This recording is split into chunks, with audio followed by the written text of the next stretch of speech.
이충재의 인사이트. 조국은 어떻게 이겼나? 조국혁신당이 총선에서 12석의 애석을 차지하는 등 파란을 일으키면서 승리의 요인이 주목받고 있습니다. 불과 한 달 전 창당 때만 해도 조국혁신당이 태풍의 눈이 될 걸로 예상한 사람은 없었던 터라 정치적 의미가 클 수밖에 없습니다. 전문가들 사이에선 조국혁신당 돌풍의 가장 큰 배경으로 정권 심판론을 꼽지만 그 못지않게 치밀하고 정교한 창당 전략이 예상 밖의 성과를 냈다는 분석이 나옵니다. 첫 번째로 눈여겨볼 대목은 더불어민주당과의 갈등을 피한 점입니다. 당초 조국 대표는 정치 참여를 선언할 당시 지역구 후보 출마를 우선순위에 뒀습니다. 자신의 명예 회복을 위해서는 지역구에서 유권자들의 평가를 받는 게 가장 확실하다고 판단했습니다. 하지만 더불어민주당 인사 등 주변에서 민주당과의 관계에 대한 우려가 크게 제기되면서 비례정당으로 방향을 전환했고 이 결정이 결국 신의 한 수가 됐습니다.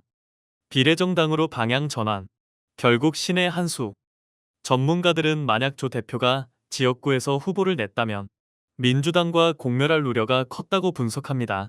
가뜩이나 공천 파동으로 민주당이 휘청이는 상황에서 야권표 분열은 치명타가 될 수밖에 없습니다.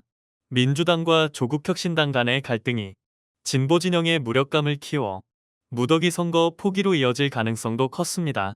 일각에선 조국혁신당에 지역구 후보를 낼 만한 인적, 물적 자원이 별로 없었던 것도 조 대표의 선택에 폭을 넓혀줬다는 시각도 나옵니다.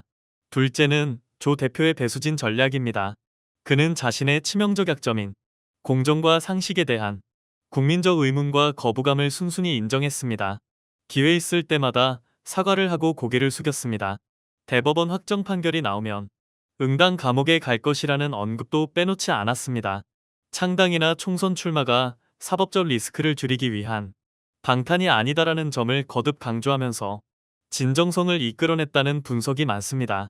셋째, 한동훈 국민의힘 비대위원장 집중 공격입니다. 조 대표가 한 위원장의 딸 입시 부정 의혹과 고발사주 연루 의혹 등 아킬레스건을 건드리면서 그간 기세를 올리던 한동훈 바람이 한풀 꺾였습니다. 한동훈 대 이재명 구도로 진행되던 선거 국면도 한동훈 대 조국 프레임으로 물길이 트이는 계기가 됐습니다.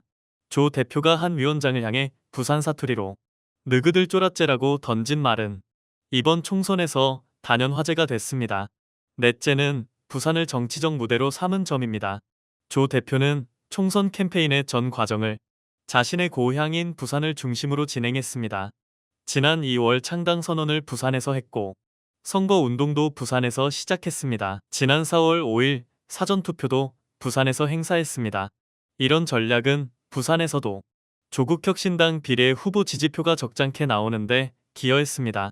한동안 중앙무대에 큰 정치인을 내지 못한 부산시민 상당수도 조 대표의 등장에 우호적인 모습입니다.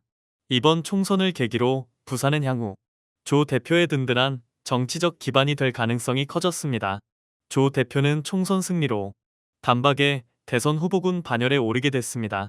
대법 확정 판결로 당장은 피선거권이 박탈돼 차기는 어렵겠지만 그 다음을 기약할 수 있을 만큼 정치적 비중이 급상승할 것으로 예상됩니다.